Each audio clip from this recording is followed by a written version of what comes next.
I'm Amy, this is Living in Chrysalis, and in the game of Project Panning, you win or you die. Let's get to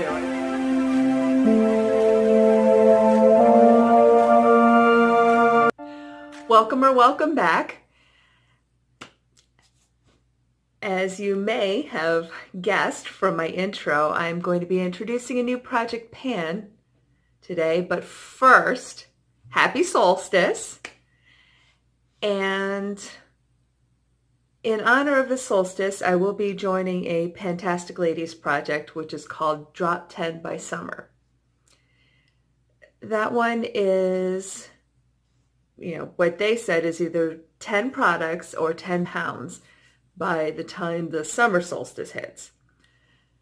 I'm putting a slightly different spin on it in that I'm not going to add in new products. I'm just going to keep track of what I finish off between now and the summer solstice, and hopefully I will have hit 10. I think I will. There are several products that I think are going to be done pretty soon, but I don't necessarily want to add new ones into that because I already have several projects pan going.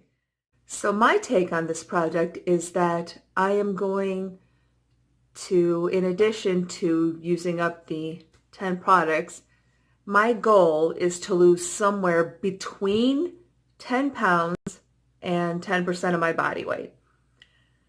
I'm not going to get into exactly what number that is, but what I will say is that I recently went to an evaluation at Snap Fitness. It's a fitness chain. It was one of those things where they have the Facebook ad that says, a free program, blah, blah, blah. Well, it turns out, yeah, it's free if you meet the goal within 6 weeks after doing so many steps. However, due to my BMI, they said after a certain BMI, they set that at 25 pounds. So in order for me to get $499 back, I would have to lose 25 pounds in 6 weeks. That just doesn't seem like a good idea. That's too fast. In 12 weeks. I think that's a lot more manageable, and I'm gotta improve some habits and start working out again and that sort of thing. Hopefully now that spring's coming, I won't be sick quite as often. Please, pretty please. So wish me luck with that, and I will give periodic progress updates, but I'm not getting into exact weight or measurements or anything because this is not a weight loss channel. Another reason why I didn't want to bring in 10 new products for that particular challenge is I'm joining another one. This one has been started by Lil Ms Nat here on YouTube. She is adorable. She's just so cute and so sweet. So please check her out. She is a Game of Thrones fan. I am a Game of Thrones fan. I haven't read the books, but I'm very, very much a fan of the TV series. And so she had this idea to start, and she's already started the project, so I'm coming in a bit late, but I have a reason. I do. At first, I didn't think I was going to do it. But then, if you'll recall on a recent video, I discovered that a couple of my e.l.f. palettes turned out to be cream eyeshadows, which is not my favorite form of the product. So with that in mind, I'm going to be working on these two palettes between now and the end of season 8 / the end of the series. I'm really excited about this. So quick reminder, if you like what you see, certainly check out other videos on my channel. Subscribe and keep up with how I'm doing in these challenges and keep watching because there's more coming. All right, let's start with my Cool Mist palette. This is it. Isn't it pretty? But it was so deceiving because I bought these at TJ Maxx, and when you look at them before, I mangled them, when you look at them, they looked like pressed powders. So I bought them, and it wasn't until I started to use them that I came across a surprise. But with that in mind,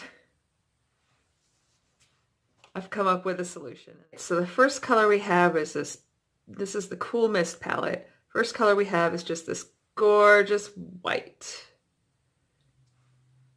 Pretty simple, pretty basic, absolutely beautiful. This is the wall. I know it sounds strange to start with a physical structure rather than a person, but as far as I'm concerned, in this universe, the wall is as much of a character as any human.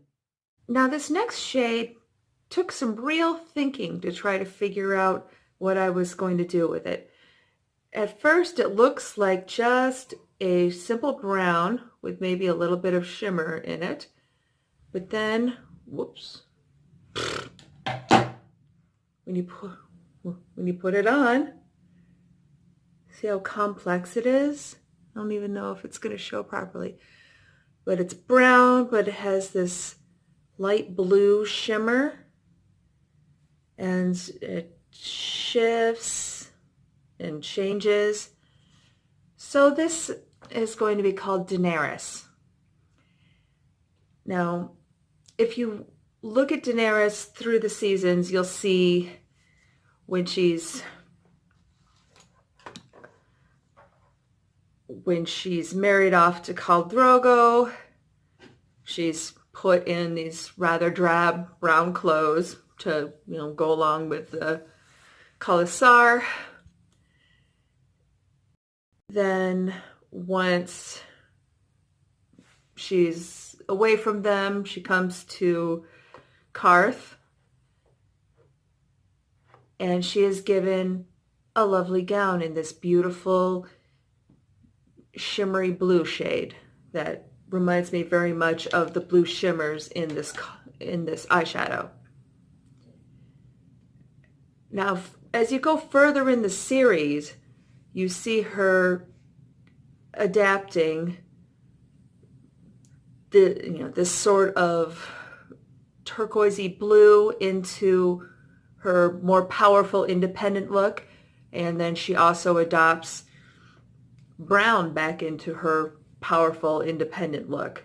So you can kind of see where she's taken what was chosen for her and adapted it into herself and turned it into part of her power statement in her wardrobe. I have to do this a little out of order. This brown shade down here, I'm calling Khal Drogo. And that is because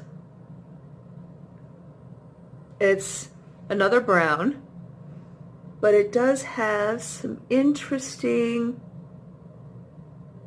texture to it. It's not a shimmer like Daenerys. It doesn't necessarily have another color, but it just has sort of an interesting dimension to it. And that reminds me very much of Khal Drogo. When we meet him, he's just very frightening. Now, from what I understand, in the books, the wedding night went very differently than it did in the series. But I kind of wish they'd done it in the series like in the book. But at any rate, whatever, it's done. The showrunners made that decision. But what I take from the dimension in this color is that he is more than what is expected of him. Yes, he's a fierce fighter and all that, but he also has a great deal more love and respect for his wife than is, Daenerys, than is expected for, for a man in his position in his Khalasar. So that is why this shade is Drogo. Love Drogo. This color is Brienne. Of course, the easy, obvious answer is, of course, this blue, this beautiful sapphire blue for the sapphire land of Tarth Island, I think it is. Oh, look, that is gorgeous. But I do have another reason for that, in that she is a true blue character. She is pure, or at least as pure as as a killer can get. She is noble. She is true blue. And she shines like a jewel, like this jewel tone. This next shade, another brown, it doesn't look like much in the pan, which is why I called it Sansa. And here's why. It seems very blah. When you look at it in the pan, very blah. Okay, it's a light brown, whatever, right? And Sansa's kind of a okay, little flighty girl. But then we see the character development in Sansa, and we also see the character development in this shade. So as you smoosh it down, it gains a shimmer, and then when you swatch it out, see the dimension that it's acquired through being smashed, being oppressed in the pan and then oppressed into my wrist. So Sansa is one who, definitely the trials that she has been through have made her a very strong character right now. And the last shade in this Cool Mist palette is the Ice King. I mean, just look at that color. How could I not? Of course it's the Ice King. Hello! Moving on to the Island Breeze palette. That's where this is. The first shade is an off-white, like almost a dirty white, which is why I'm calling it Ghost. And apparently Ghost is going to be back this season. I know, where was Ghost at the Battle of the Bastards? Come on! But I know they just didn't want to animate that much. This next shade, this one here, I had a difficult time picking out who this was going to represent, but it finally struck me after I swatched it.